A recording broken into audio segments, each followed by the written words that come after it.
Hello guys, in this video I am going to show you how to ask for further details of a particular property that you have found on the domain real estate application. But first I just want to mention, don't forget to subscribe to my channel, because at 10,000 subscribers I am going to show you my whole YouTube revenue statistics and growth strategy, how to make money online. Now let's jump into it. First of all, open the application on your phone.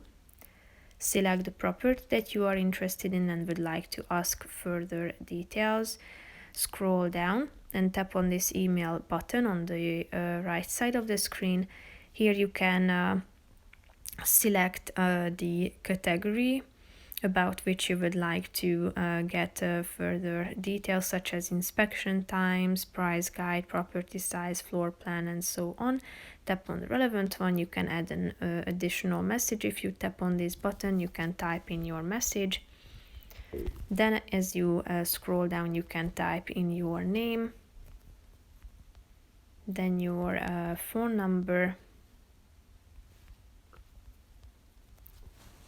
your email address, and the postcode. And after that, tap on the send inquiry button down below and your inquiry will be sent. So basically that's it for this video, guys. See you in the next one. Bye bye.